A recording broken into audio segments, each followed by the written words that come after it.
Lorna, tell us a little bit about yourself and your experience as a formulator. So I've been a cosmetic scientist for the past 8 years, but the team here have many more years of experience than that formulating. We've worked on various products across skincare, hair care, colour cosmetics, sun care, toiletries and more. And I'm really proud of the team here because in the past 4 years we've picked up over 30 formulation awards for products we've developed. Wow, that is absolutely incredible. So when we met, I wanted to create a range of sensitive skincare products that were high percentage natural but results driven. Can you share a little bit about that process? Yeah, sure. So as you know, our teams worked really closely together throughout the process. We really wanted to understand what your vision was.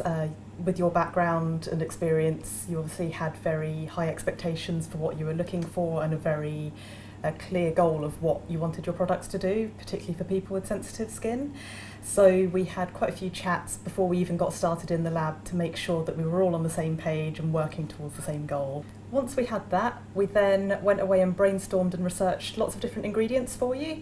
And once we thought we'd found ones you'd like, we sent them across to you, saw what you thought of it, and then once we had your approval, that's where the fun part kicks off for us. So that's where we would sort of get playing in the lab and start prototyping things for you.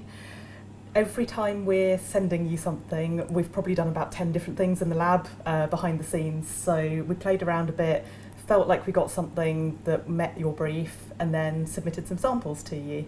That's then over to you to test out, see what you think of them.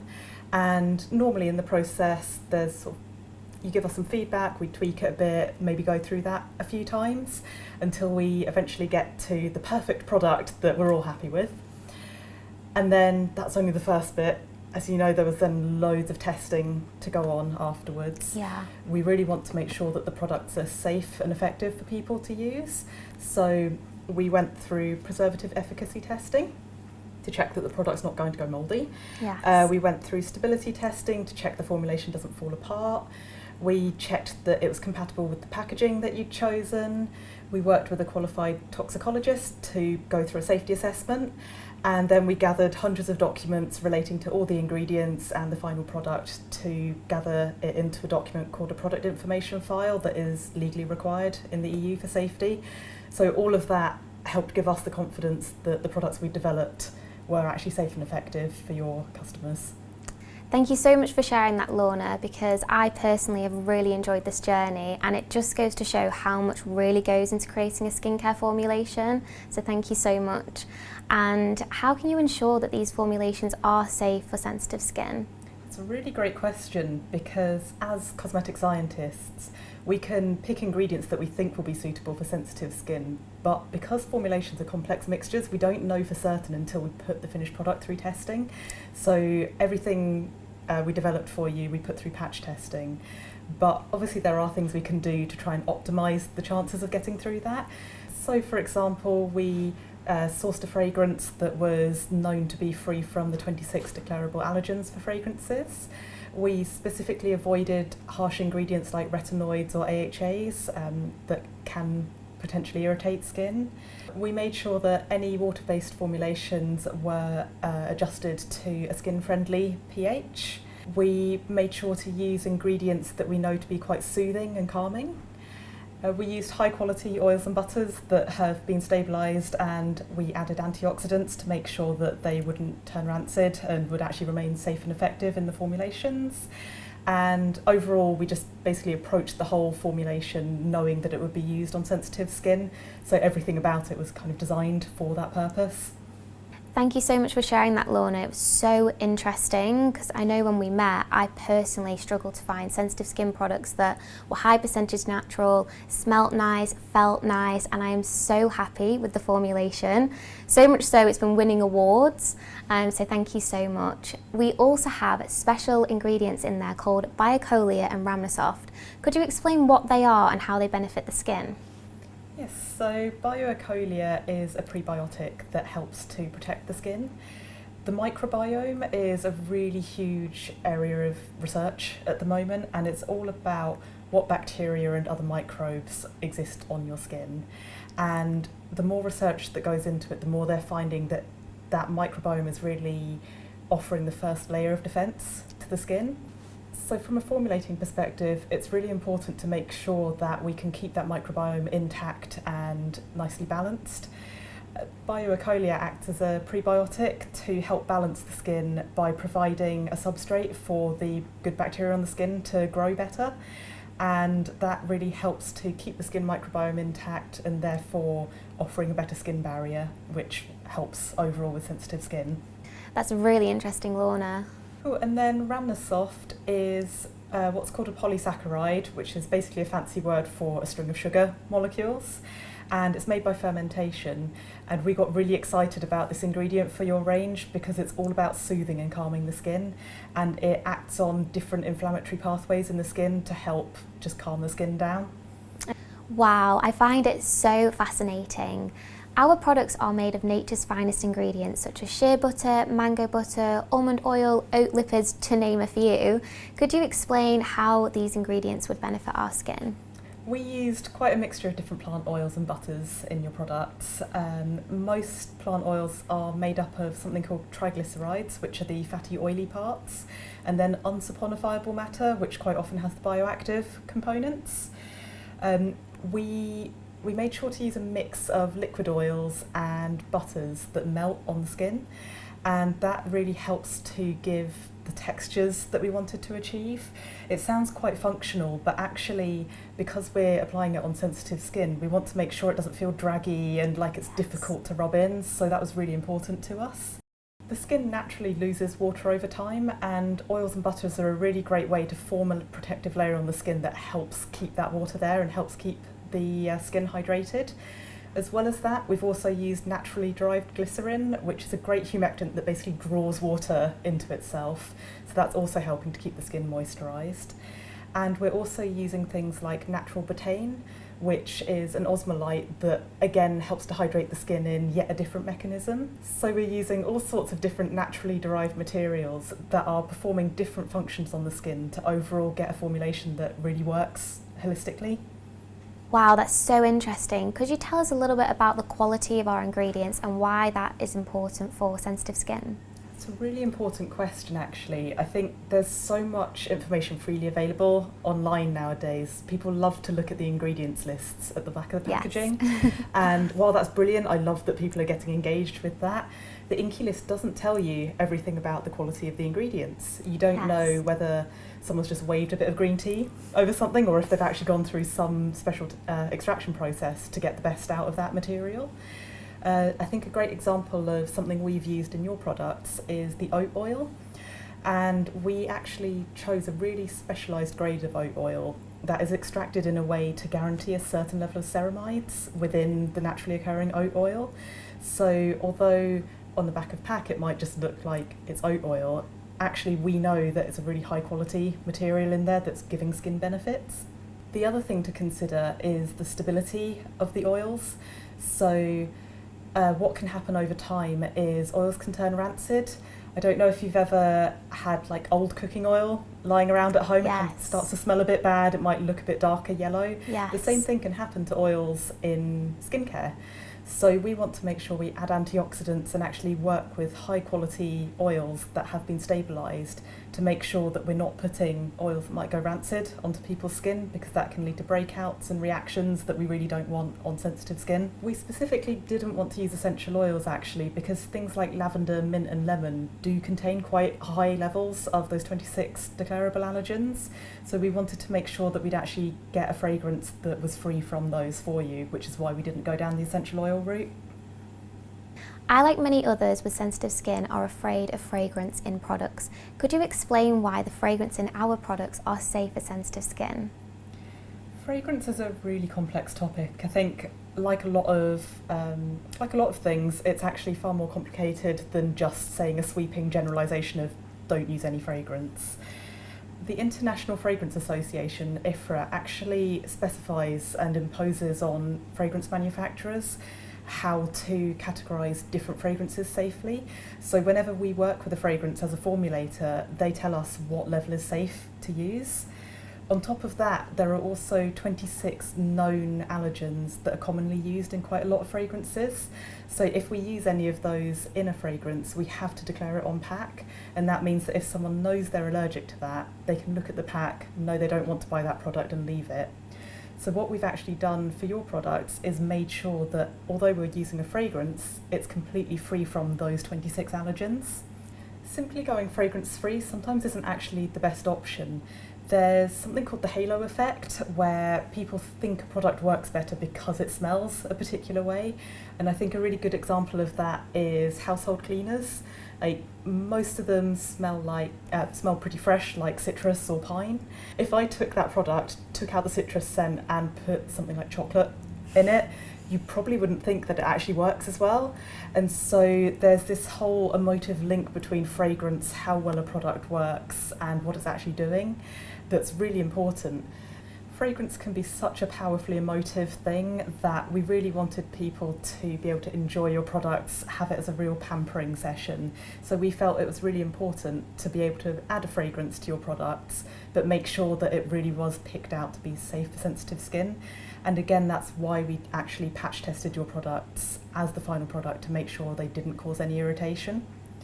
We worked really closely with a fragrance house that has expertise in allergen-free fragrances, and they managed to create a fragrance for us that is 100% naturally derived, with notes like peach and green leaves and cedarwood, everything that your final fragrance smells of, but in a completely allergen-free way, and also using 100% naturally derived components.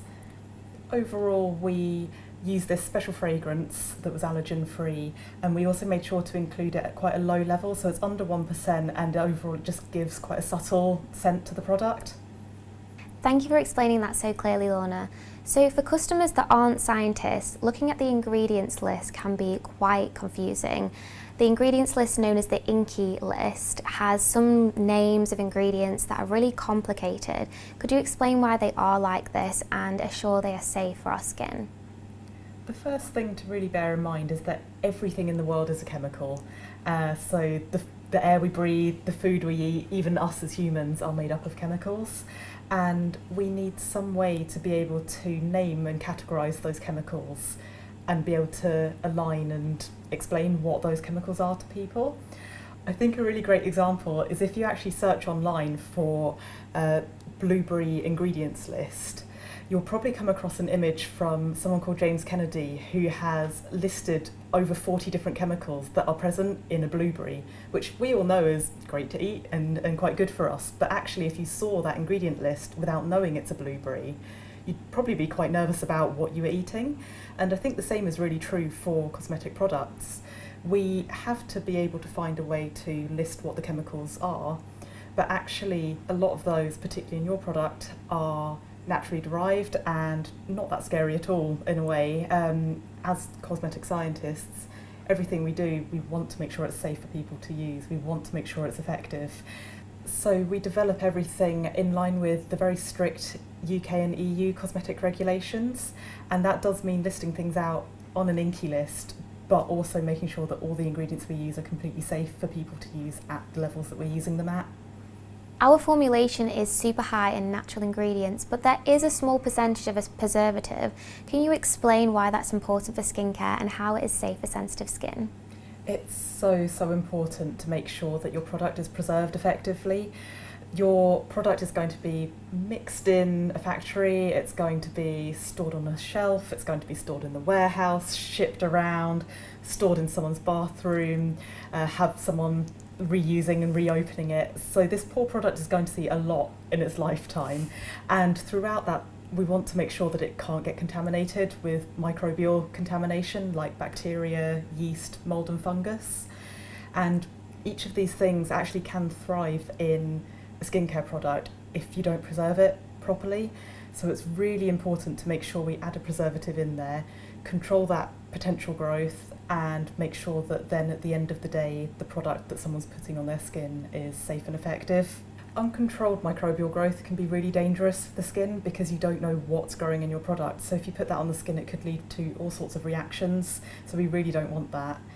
It is worth saying though that the preservatives are used at really, really small percentages, so way below 1% typically, and every preservative that we've used is in line with very strict UK and EU regulations. They're actually really stringent with preservatives. There's a specific list we can use and they restrict what levels you're actually allowed to use them at. So please be rest assured that we've really made sure to pick preservatives that will work well and are known to be safe. Thank you so much for highlighting that, Lorna. Could you tell us a little bit about where our ingredients are sourced from? Sure, so I won't go into all the ingredients, but I'll just pick out a couple. The first ingredient I'd like to talk about is betaine, which is a natural osmolyte that moisturises the skin and has been used in the moisturiser. It's made from upcycled material from the food industry, so they start with sugar beet and use that for sugar in the food industry, but then the molasses that is the leftover byproduct from that process is then used and refined further to get to the betaine that we're using. So not only does it have great performance on the skin, but it's actually great for the environment as well. So interesting. There's also the shea butter that we're using is a specific grade that helps to directly empower women in Africa. The supplier we're working with has set up a programme called the Colo Nafaso programme.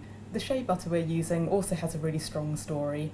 Shea butter is made from shea kernels that are harvested normally by women out in Africa, and usually there's a really complex supply chain with lots of middlemen actually sort of taking their cut of the profits. The supplier we're working with directly works with the women that are harvesting the shea kernels, and it really helps to empower the women. They offer pre-financing through the year, so rather than just giving them a lump sum payment when the harvest season is, it actually helps the women plan out their finances throughout the year and helps them be more independent.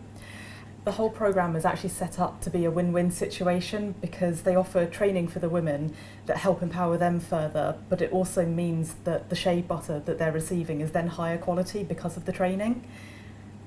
What benefits should we experience after using the moisturising cream? The cream is designed to glide across the skin really easily, so it doesn't feel draggy, particularly for sensitive skin. We don't want it to be causing any irritation. We've also used ingredients that help to hydrate the skin, both short-term and long-term, and should just generally leave your skin feeling really soft and smooth. And we've also used ingredients that help to soothe and calm the skin, as we know that's going to be really important for your customers. And then we also have the prebiotic that's going to help to protect the skin longer term. What benefits should we experience after using the skin wash? The wash has a really milky, soft appearance and feel to it. So we really want people to feel like they can enjoy it and that it's not going to irritate or strip their skin.